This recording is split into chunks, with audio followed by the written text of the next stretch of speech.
À faire ce que je fais, quoi. C'est avec la parole de Dieu que je marche. Retour sur ce plateau, le standard est ouvert et le débat commence. Révérend Makosso, vous serez le premier pour ce tour de table. Bonjour Révérend. Bonjour Mohamed, bonjour à tous nos téléspectateurs. Voilà, merci d'avoir accepté notre invitation. Vous êtes d'une église évangélique. Tout à fait. Très bien, et vous êtes constant sur ce plateau. Est-il vrai, Révérend, que certains attendent tout de la religion par rapport à attendre des choses de leurs propres efforts? Je dirais non. Ah, c'est pas vrai? C'est pas du tout vrai. Pour la simple raison que le dimanche, on attend ton offrande et ta dîme. Donc tu vas faire sortir ça d'où si tu ne travailles pas? C'est pas possible que on puisse dire aujourd'hui que la religion rend les gens fainéants et autres. C'est le contraire. Lorsque vous remarquez que des jeunes sont assis dans des quartiers, ils ne font rien. Tous les samedis, ils passent tout le temps à chercher un peu d'argent dans les îles, dans les petites escroqueries, dans le but d'aller boire dans des maquis et autres. Je peux dire que les maquis encouragent à ne rien faire. Mais lorsque tu viens le dimanche à l'église, nous trouvons le livre saint. Et il est écrit noir sur blanc là-dedans que Dieu ne bénit que l'œuvre de nos mains. Ce qui veut dire qu'il ne travaille pas, ne mangera pas. Voici les enseignements donnés par la religion musulmane d'islam et la religion chrétienne.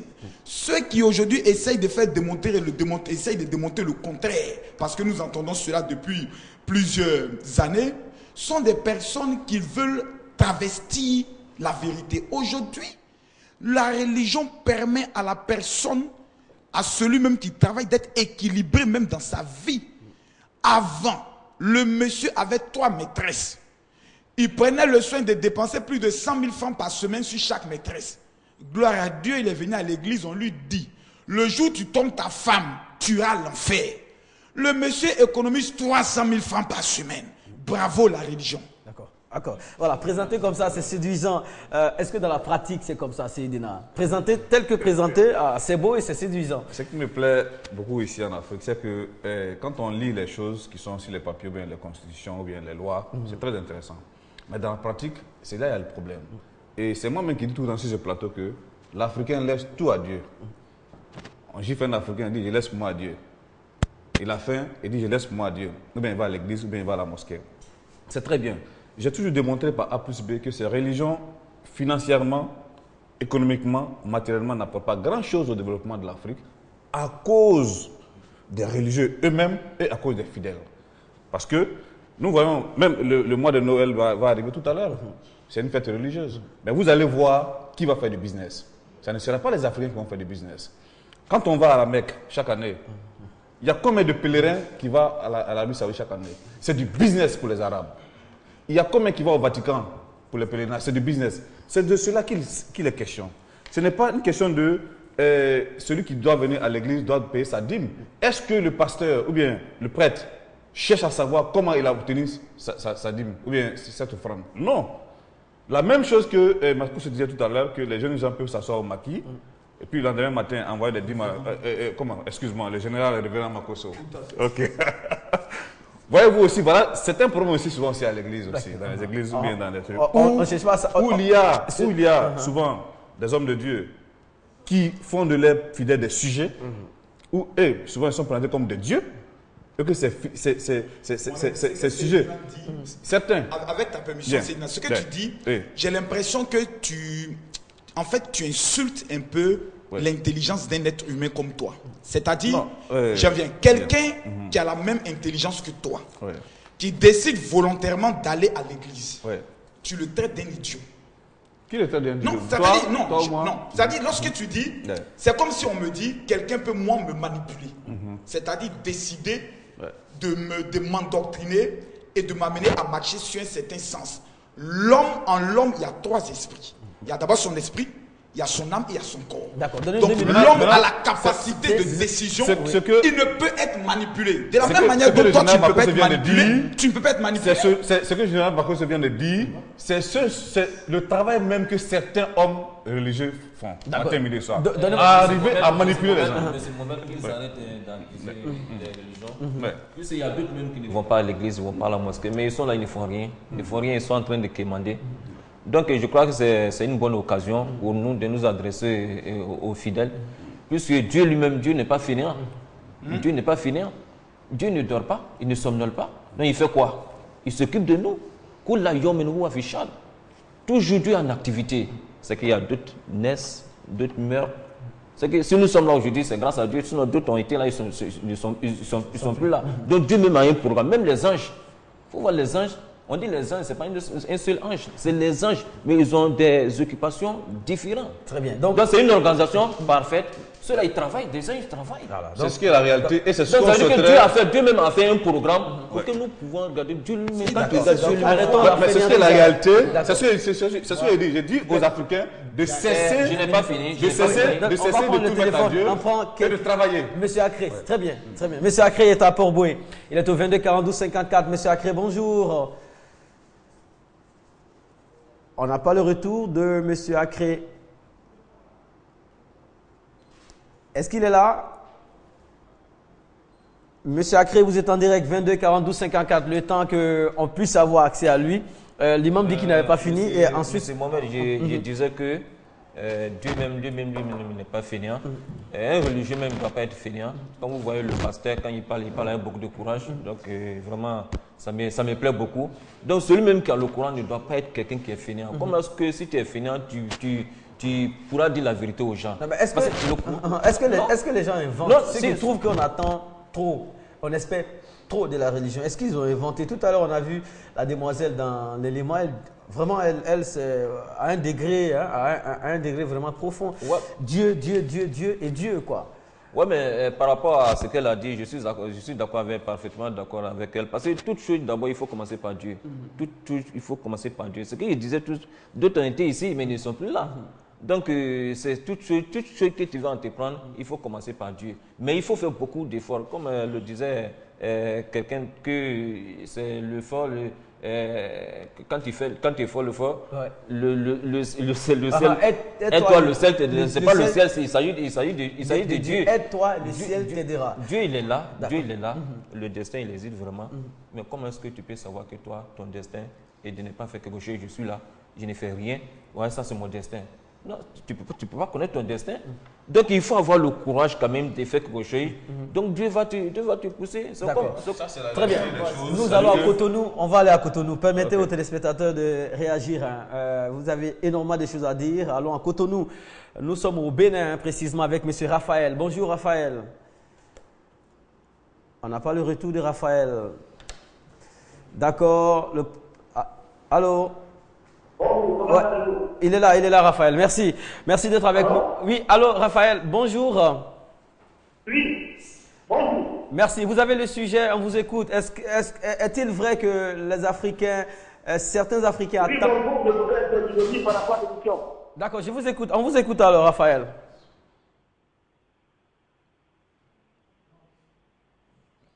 Allô?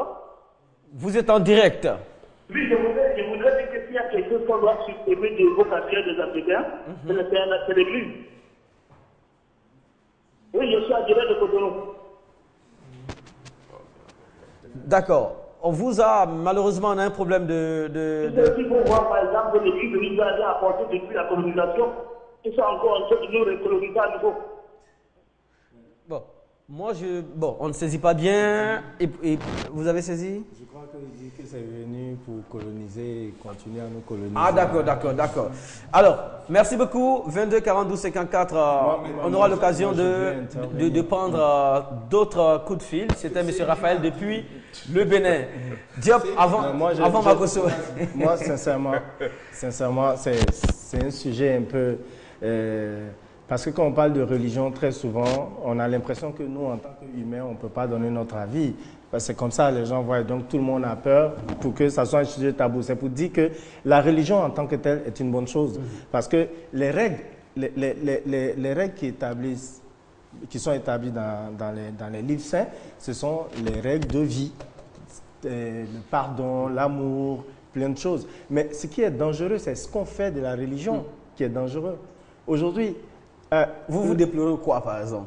Je déplore, par exemple, le fait qu'on ne se sente pas, comme Sédina le dit, le côté africaniste de la religion en tant que telle. C'est-à-dire, on a l'impression que les religions sont venues balayer notre culture, ce qui est l'ignorance de certains prêcheurs ou certains hommes. Bon, j'aime pas le nom serviteur de Dieu parce que ça n'a aucun sens. Non, mais quand les religions vous disent que vos masques, vos coutumes... Non, les coutumes, c'est pas forcément les masques. Et puis, qu'est-ce qu'on appelle un masque? Les masques, c'est pas forcément quelque chose En un mot, voilà. Y a-t-il un face-à-face ou une opposition religion Si, le véritable problème est là, parce que dans les religions, tu as l'impression qu'il faudrait qu'on s'habille, par exemple, comme les Arabes pour être musulmans. Ça, c'est arabisé. Ouais, excuse-moi, je sais, ça, c'est des gens qui comprennent pas forcément la religion. Par exemple, si je m'habille en tenue comme Sedina et que je vais à la mosquée ou à l'église, on va me regarder comme un gars bizarre. Non, mais ça ne se fait plus, non? Ça continue. Parce que on a l'impression que si tu n'as pas le boubou et que tu n'as pas le chapeau, on va plus loin. Il y a la barbe. La barbe, ça c'est autre chose. Et on va plus loin. Vous voyez, quand les gens quittent à la Mecque, ils ont comment on appelle ça, le voile. Et puis, tu as le truc noir là, qui attrape le voile. Mais ça ne fait pas de toi un musulman. Le bandeau noir qui attrape le voile, en fait, c'est fait pour ne pas que le vent emporte ton voile. Parce que c'est un monde de désert, il y a beaucoup de vent.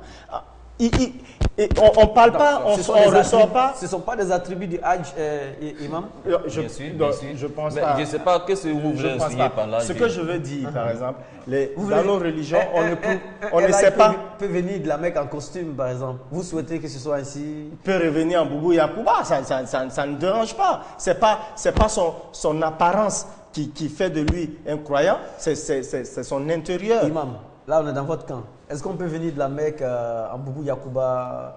Habillé comme je le suis. Oui, je vois que l'islam a son habillement en tant que tel, mais l'islam a son accoutrement. L'accoutrement, quand on voit un musulman, le cœur, c'est Dieu seul qui voit le cœur. Mais nous, on juge les choses par l'apparence. C'est là l'apparence. Quand tu vois quelqu'un qui est habillé, par exemple, un boubou, un habillement religieux, donc tu as l'impression que lui là, c'est quelqu'un qui est sérieux. Même si dans le cœur, c'est le contraire, mais tu vois que lui là, je peux m'adresser à lui parce que c'est un religieux. Donc il a un signe déjà qui prouve que vraiment, ça, c'est un religieux. Mais contrairement à son cœur, par exemple, tu ne vois pas son cœur. Quand tu vois deux personnes qui sont arrêtées, par exemple, l'autre est habillé d'une manière bizarre, et lui là, il est habillé. Oui, mais je vais dire, peut-être que tu auras le courage d'aller vers lui parce que quand tu vois l'apparence en religieux. Je vais aider l'imam un peu. Il s'agit de tenues qui empêchent de faire des mouvements brusques. Donc, ça inspire confiance. Je pense c'est juste qu'il faut porter des tenues, comment on peut dire ça, qui quand même sains, qui ne sont pas sexy. Ouais, qui ne sont pas trop sexy, qui ne te dessinent pas, qui t'habillent correctement. Là, on n'a pas forcément besoin d'être arabe. Et je vais plus loin. Là, je vais chez les évangéliques, par exemple. Aujourd'hui, on constate que déjà, ils se positionnent dans la position de serviteur de Dieu. Et là, c'est un mot, moi, qui me fatigue. Parce que non, ce n'est pas personnellement. Parce que le mot serviteur, lorsqu'on utilise un serviteur, c'est parce qu'on n'a pas le temps de faire quelque chose ou bien on n'a pas la capacité de le faire. D'accord. Il va répondre rapidement. Je finis. Pourtant, en parlant de Dieu, Dieu a le temps, il a la capacité, il est omniscient, omnipotent. Donc déjà, ça, c'est un titre pour dominer les autres. Ça, je n'aime pas. L'autre chose, on se dit, le refuge, on fait croire que le refuge du pauvre, ça a été long. On transite par M. Komo à commencer tout à l'heure. Vous avez 2 points d'intervention. Seydina a touché à un point et puis M. Diop également. M. Komoé est au 22 42 54 depuis Koumansi. Bonjour Komoé. Merci d'être avec nous sur On Garde les Contacts. Le sujet vous intéresse. Êtes-vous d'avis avec ceux qui... Alors, on écoute alors. Oui, je voudrais dire que les Africains, nous les Africains, nous sommes vraiment ignorants. Et ce n'est pas la religion qui nous rend pas. Ce n'est pas la religion qui nous rend faibles. Seulement que tous les Africains sont des faits. D'accord. Les Africains ne veulent pas travailler et on pense que Dieu va venir descendre sur la terre pour nous donner tout ce que nous avons besoin. D'accord. Et ça, il faut que les Africains comprennent. Tous les Africains doivent comprendre que Dieu n'est pas là pour donner tout au hasard ou bien facilement. Il faudrait que nous travaillions et attendons que Dieu nous donne ce que nous avons besoin. D'accord. Il faut faire l'effort, pour essayer de travailler.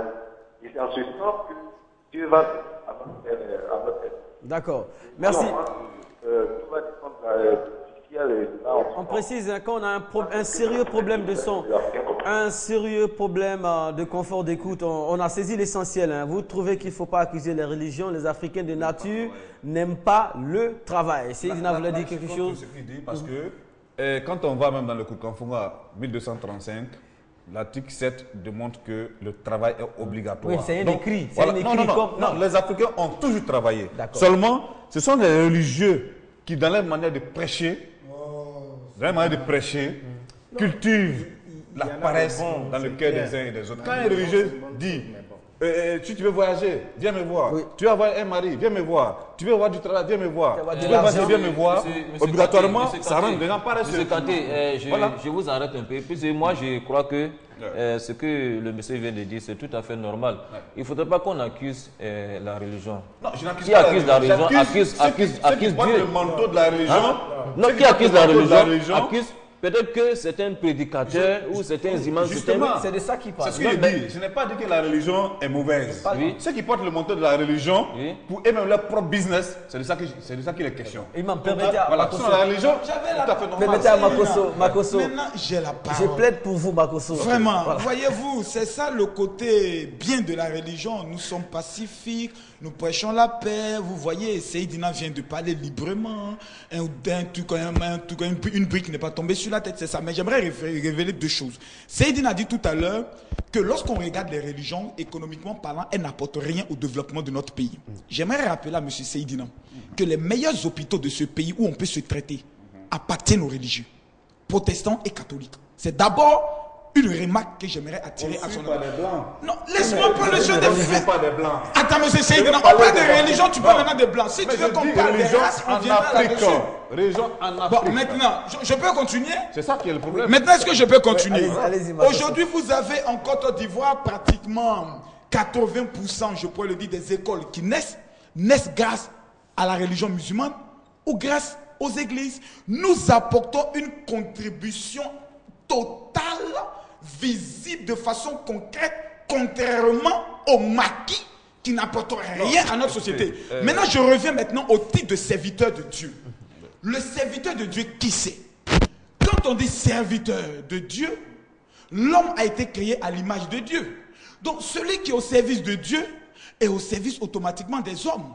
Ça veut dire que, monsieur, je pourrais le dire, tu dois comprendre que Ismaël, nous ne sommes pas vos patrons. Nous sommes vos serviteurs. Voilà. En revanche, on est serviteurs des hommes. Des hommes. Voilà, mais pas de Dieu. Non, nous sommes aussi au service de Dieu. Mais tout le monde est au service de Dieu. Je prends le simple de le dire. Parce que tout simplement, monsieur Diop, lorsque vous allez vous lever le matin, vous allez vous mettre entièrement à la disposition de votre travail. Lorsque moi je me levais le matin, je me mettais à la disposition de la parole de Dieu afin que le dimanche, lorsque tu viendras à l'église, si tu as un souci, si tu as un problème, si psychologiquement parlant tu es soucieux, je puisse trouver les mots exacts pour que ta semaine soit positive. Tous les prophètes ont Donc travaillé. c'est un travail assez noble que nous devons saluer. Toutes les références. Si aujourd'hui le taux de banditisme est descendu, c'est grâce aux religieux. Si le taux de la prostitution est descendu, l'escroquerie, le taux de banditisme a disparu et l'escroquerie. Parce que, je vous dis bien, certains hommes religieux sont des véritables escrocs. Non, je dis certains, je n'ai pas dit tous. Je viens. Parce que voilà des gens qui font des révélations. Qui font des révélations par rapport à l'individu qui est devant. Toi-même tu as dit ici. qu'il y a des bons et des mauvais pasteurs, par exemple. On est entièrement d'accord. Voilà, donc tu vas... Dans toutes les brebis, dans tous les bergers, il y a des gens... il y a des bons. Certaines personnes Mais je préfère faire la promotion du bon. Là, je suis d'accord avec vous. La révélation est basée, Mohamed, sur la parole de celui qui est en face. Si vous êtes milliardaire, il faut une bonne révélation par rapport à vos milliards. Toi, tu as vu des milliardaires venir à l'église. Écoutez, Vous remarquez le côté négatif. Essayez de voir le côté positif aussi. Vous avez dit certaines personnes. Vous avez tout de suite. Vous avez dit tout de suite. Par exemple, votre habillement, par exemple, cet habillement-là. Quelqu'un peut s'habiller comme ça. Et puis prouver qu'il est. Mais il y a des faux dozo. Pour là, c'est un dozo. Il s'est fait religieux, un chrétien ou un musulman. Permettez-nous. Qui prennent des fusils de chasse. 2 minutes. On va aller sur la toile. On ne va pas frustrer les internautes. Ils ont aussi leur mot à dire. Fatou, à tout de suite.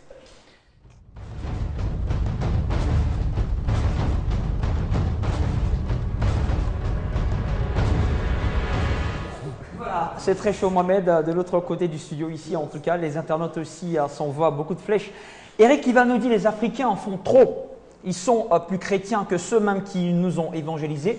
Je pense qu'il faut aller intelligemment à l'église et à la mosquée et vaquer à ses occupations. Dieu ne descendra pas pour faire ce pourquoi il a mis de la matière grise en nous. Henri-Michel Quadio nous dit « C'est vrai que tout réussit à celui qui aime Dieu ». Aussi, c'est une erreur de penser que Dieu donne aux paresseux, ceux-là même qui, au nom de Dieu, ne travaillent pas, sous prétexte qu'ils travaillent pour Dieu, car il a dit, et je cite, « Tu mangeras à la sueur de ton front », pour dire qu'avec nos efforts consentis et la prière, on a une plus grande visibilité, un dynamisme et une sagacité, choses qui vont forcément nous aider à nous démarquer des autres dans la société. Alors, c'est encore très chaud parce que nous avons la réaction de Aou Dominique Seka qui nous dit moi je suis chrétien catholique et d'abord je voulais rectifier dans la Bible, il n'est jamais écrit aide-toi et le ciel t'aidera.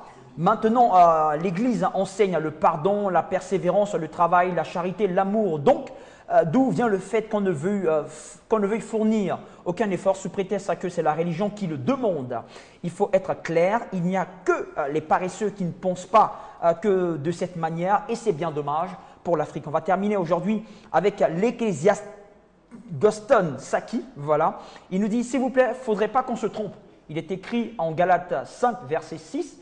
Ne vous y trompez pas, on ne se moque pas de Dieu. Ce qu'un homme aura sémé, il le moissonnera aussi. Je suis désolé pour ceux qui ne font pas d'efforts, car Dieu donne à chacun selon ses œuvres. Seul le travail paye. Merci, on a rendez-vous demain à 13h15 pour la suite. Promettez que vous irez là, Makosso, promettez. Oui, je serai là sans aucun problème. D'accord.